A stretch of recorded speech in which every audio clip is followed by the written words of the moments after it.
Assalamualaikum warahmatullahi wabarakatuh. Selamat datang kembali di channel Mr. Zack Pendongeng Horor.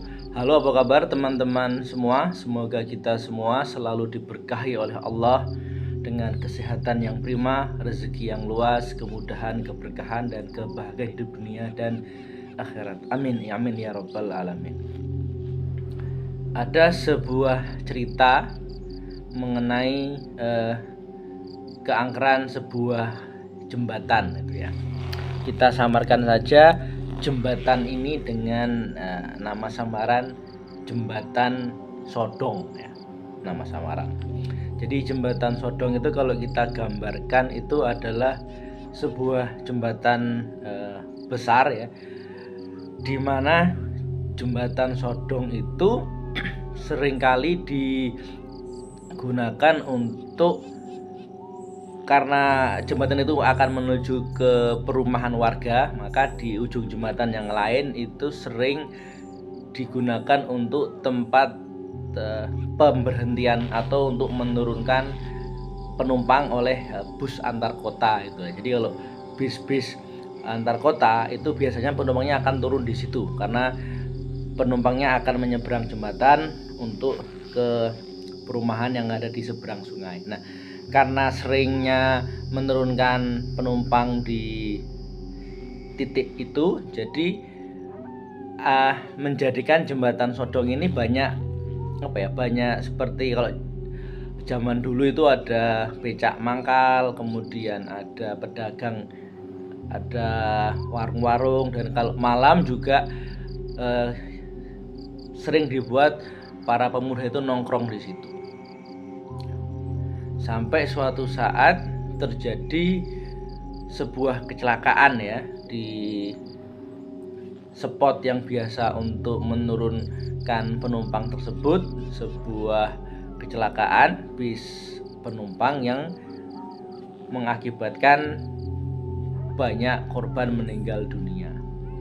Menurut saksi mata dari lokasi kejadian ya, di situ memang biasa untuk menurunkan penumpang, maka banyak abang beca, ada pedagang, ada ojek gitu. Jadi karena memang jalan menuju jembatan itu kan agak menikung. Nah, ada bis antar kota yang diduga ada kerusakan pada sistem pengereman, itu tidak bisa mengerem dan akhirnya terguling dan menabrak salah satu sisi jembatan ya. Bisa dibayangkan kan, kecepatan tinggi, besi menghantam jembatan yang terbuat dari baja dan campuran batu bata, semen, dan batu kali gitu. Ya, akibatnya ada beberapa penumpang termasuk orang-orang yang ada di jalan yang menjadi korban. Ada beberapa yang meninggal dunia. Sebelum kita lebih jauh ke cerita, seperti biasa Mr. Zack ingin mengucapkan banyak-banyak terima kasih kepada teman-teman yang sudah sudi mampir, yang sudah mendengarkan, yang sudah like, share, komen, dan subscribe. Hal jazaul ihsani ilal ihsan. Tidak ada suatu balasan atas kebaikan kecuali kebaikan itu sendiri. Bagi teman-teman yang sudah berbuat baik, semoga kebaikan teman-teman dibalas oleh Allah dengan kebaikan yang lebih baik lagi. Bagi teman-teman yang mendengarkan namun belum subscribe, mohon izin di subscribe terlebih dahulu, karena subscribe adalah sebuah kebaikan dan subscribe akan membuat Mr. Zack lebih bersemangat dalam membuat cerita horor terbaru. Oke, kita lanjutkan.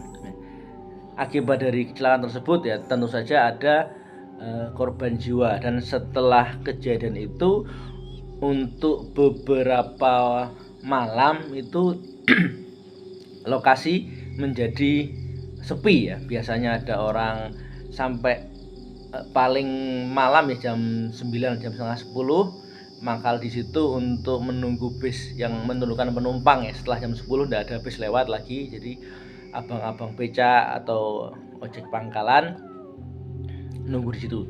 Karena kejadian menjadi sepi gitu ya, menjadi sepi.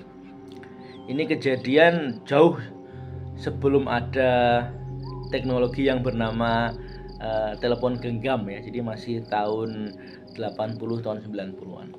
Nah, kira-kira 3 hari setelah kecelakaan tersebut, ya karena teknologi informasi pada zaman itu tidak seperti saat ini, jadi ada beberapa orang yang tidak mengetahui kalau beberapa hari sebelumnya telah terjadi kecelakaan.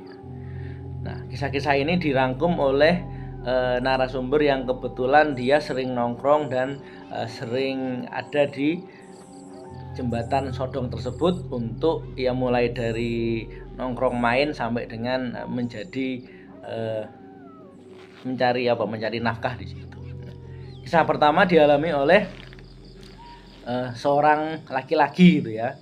Karena jembatan itu memang untuk menaikkan dan menurunkan penumpang, jadi si pemuda dari lain desa itu sepertinya perantau gitu ya, perantau dari luar kota yang sedang pulang kampung atau mengunjungi saudaranya. Nah, dia akan naik bis gitu ya, dia mungkin naik ojek atau diantar saudaranya, diturunkan di spot tersebut gitu, nunggu bis yang malam untuk menuju ke kota. Dia nunggu bis sudah lama gitu kan, sudah lama. Kemudian tidak ada ya gelap, biasanya ada pedagang, ada tukang ojek. Jadi si pemuda ini belum ada rasa kecurigaan. Nah, tiba-tiba ada seorang bapak-bapak mendekati dia gitu ya. Ketika bapak-bapak itu mendekati si pemuda itu,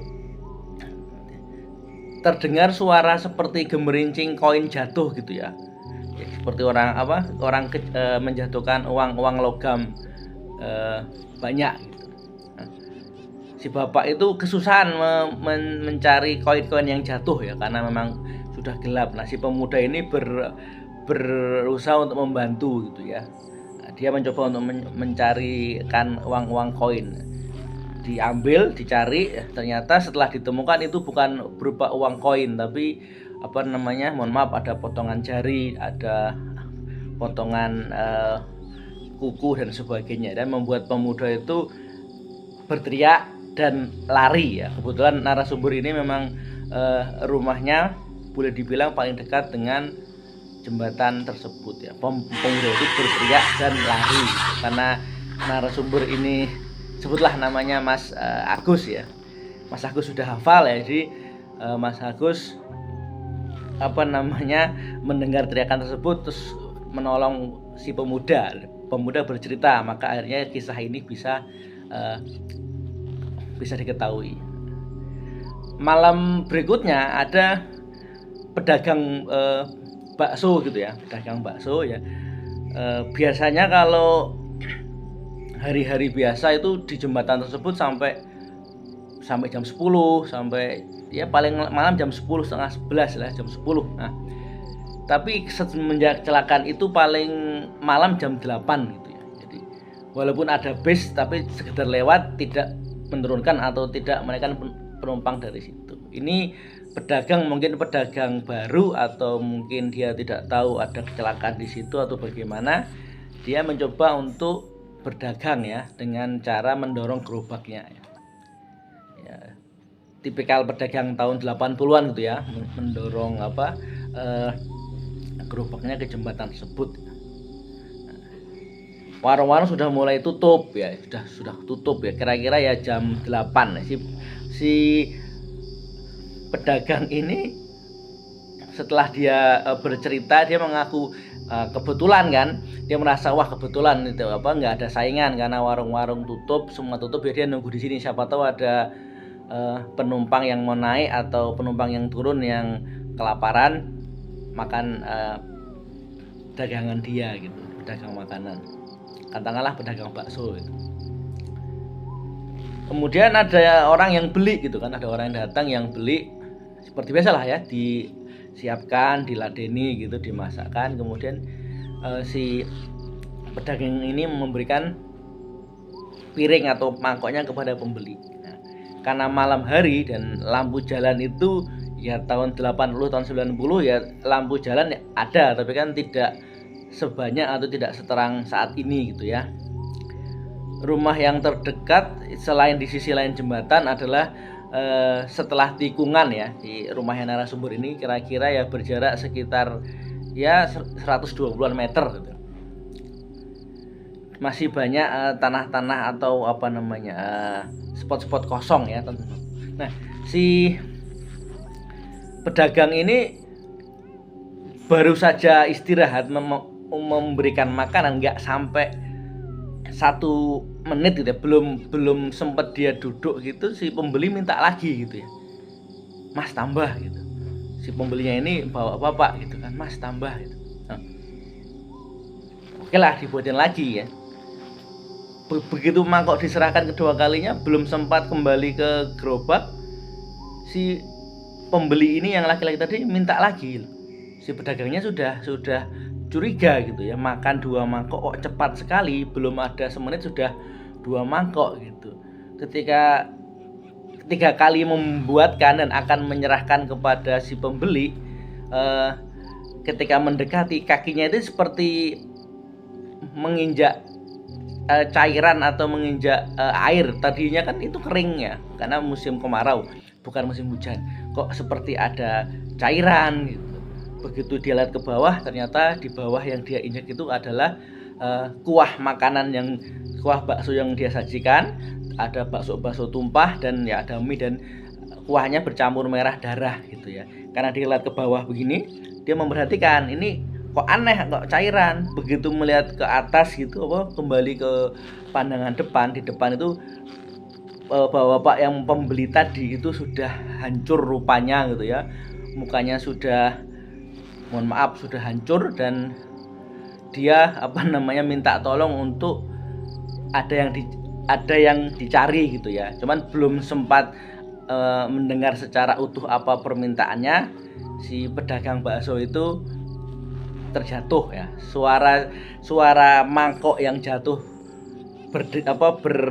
kerompiang pecahnya itu yang didengar oleh warga sekitar yang yang kalau dibilang yang nggak masuk akal juga, sejauh 120 meter bisa mendengar suara mangkok yang jatuh gitu ya. Maka narasumber ini yang kita samakan Mas Agus dan saudaranya ngecek ya, bersama tetangga-tetangga lain, ternyata ditemukan tukang bakso yang pingsan di jalan. Setelah sadar, setelah ditanya ya, itu tadi ada cerita bahwa dia dibeli dagangannya 3 mangkok habis dalam waktu kurang dari 3 menit, dan ternyata dia menginjak cairan, ada kuah bakso dan darah. Dan yang kisah jembatan Sodong ini yang dirangkum oleh Mas Agus ini, yang terakhir itu diperoleh dari salah seorang perantau gitu ya, yang kebetulan tetangga dari Mas Agus sebagai narasumber, yang biasanya turun di spot itu gitu ya. Nah, ketika dia minta turun di spot itu, pengemudi bisnya itu tidak tidak menurunkan di spot jembatan Sodong gitu ya. Alasannya entah apa gitu, si supir menurunkan jauh ya, kira-kira 500 atau 600 meter sesudah jembatan Sodong gitu. Nah, maka tetangganya Mas Agus ini ya, kita sebut saja namanya Mas Umar itu, karena sudah malam itu dia jalan kaki ya, jalan kaki karena nggak ada becak atau nggak ada ojek pangkalan. Dia jalan kaki menuju ke jembatan Sodong untuk nyebrang ke perkampungan. Ketika sampai di situ, dia lagi jalan gitu, tiba-tiba kan namanya orang lokal situ, sampai di tempat yang biasa banyak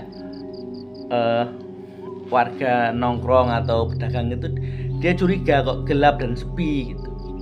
Ketika akan menyeberang sungai melewati jembatan Sodong, tiba-tiba dipanggil oleh seorang laki-laki, Mas, tunggu sebentar Mas gitu. Berhentilah Mas Umar ini kan, karena dia merasa dia warga situ ya. Ya mungkin kalau orang sekarang menyebutnya akamsi ya, anak kampung sini ya. Mas Umar ini berhenti gitu ya. Kalau memang nanti ditodong atau apa ya, dan mungkin dalam batinnya, saya anak sini lah, gua anak sini gitu. Paling banyak yang bantuin. Si laki-laki tersebut itu minta tolong gitu, bahwa apa namanya, saya habis menjatuhkan barang saya gitu, minta tolong dicari gitu. Saya penumpang bis, turun dari bis menjatuhkan barang saya dan minta tolong dicarikan. Barang apa Pak? Ya barang seperti apa namanya, ada di tangan saya terus lepas gitu. Si bapak itu ngomong dengan terbata-bata gitu. Nah, Mas Umar ini antara kasihan, antara capek, tapi ya karena rasa kasihan mencoba nyari gitu ya. Nyari kok nggak ketemu gitu kan. Nah, begitu dia ingin minta maaf supaya besok saja dicarinya karena sudah terlalu malam, terlalu capek, Mas Umar ini mendekati si bapak. Ternyata si bapak itu berubah menjadi mukanya berantakan gitu ya, penuh dengan darah-darah, bajunya sobek-sobek dan apa namanya, penuh dengan luka-luka gitu ya. Mas Umar segera lari nyebrang jembatan dan bercerita kepada saudara-saudaranya yang ada di rumah. Mas Umar akhirnya tahu bahwa memang beberapa hari sebelumnya ada kecelakaan bis yang nabrak jembatan tersebut. Karena dari 3 peristiwa tadi ya, ada orang yang mau naik bis, pedagang yang diganggu, dan kisah yang terakhir adalah Mas Umar ini. Akhirnya circle-nya Mas Umar ini mengambil kesimpulan bahwa kayaknya memang ada pesan atau ada sesuatu yang ingin disampaikan ya, oleh makhluk tersebut ya. Dia minta tolong untuk mencarikan sesuatu gitu. Ya, akhirnya dicobalah ya, siang hari ketika terang tanah itu, para pemuda-pemuda ini sambil apa ya namanya, sambil gabut lah. Zaman dulu belum ada gadget, belum ada siaran TV pun adanya kan sore ya, setelah jam 4 itu coba untuk nyari gitu ya. Dicari berhari-hari tidak ketemu gitu ya. Sampai suatu sore gitu ada seorang yang mau yang mau memancing di sungai. Kan harus turun ke bawah jembatan itu ya, memang di situ karena spot paling enak untuk mancing. Ketika dia akan memancing, dia mencium bau yang nggak enak gitu ya. Dicari lah ya, mungkin bangkai tikus atau apa gitu. Ternyata ada potongan jari gitu ya. Ada potongan jari yang sudah boleh dibilang yang sudah membusuk dan yang mungkin sudah sedikit lagi terlihat tulangnya gitu. Dan di situ nggak jauh dari potongan jari tersebut ada sebuah cincin. Penemuan itu menjadi heboh kan, setelah dilaporkan ke pengurus kampung, ke RT RW dan seterusnya, dan dilaporkan ke pihak berwajib ya, kepada kepolisian. Setelah dilaporkan, entah ya mungkin yang jelas sudah diambil oleh pihak yang berwenang yang untuk dievakuasi. Mungkin nanti di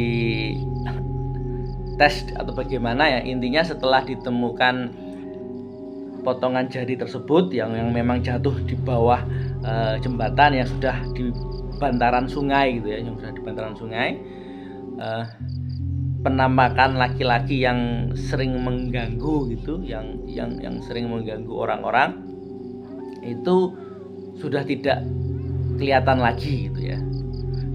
Dan lama-kelamaan spot itu menjadi normal kembali ya. Bis-bis sudah berani untuk menaikkan atau menurunkan penumpang di situ. Kemudian para pedagang, tukang ojek pangkalan sampai dengan tukang becak sudah banyak yang mangkal di situ lagi. Dan semakin lama ya semakin banyak, semakin ramai, dan jembatan itu sampai sekarang masih berdiri gitu ya. Jembatan yang kita samarkan sebagai jembatan Sondo. Baik, demikian kisah untuk malam hari ini. Semoga teman-teman semua terhibur. Sebelum Mr. Zack Pendongeng Horor undur diri, ingin mengucapkan sekali lagi banyak-banyak terima kasih kepada teman-teman atas perhatiannya, atas atensinya yang sudah sudi mendengarkan. Mr. Zack undur diri. Wassalamualaikum warahmatullahi wabarakatuh.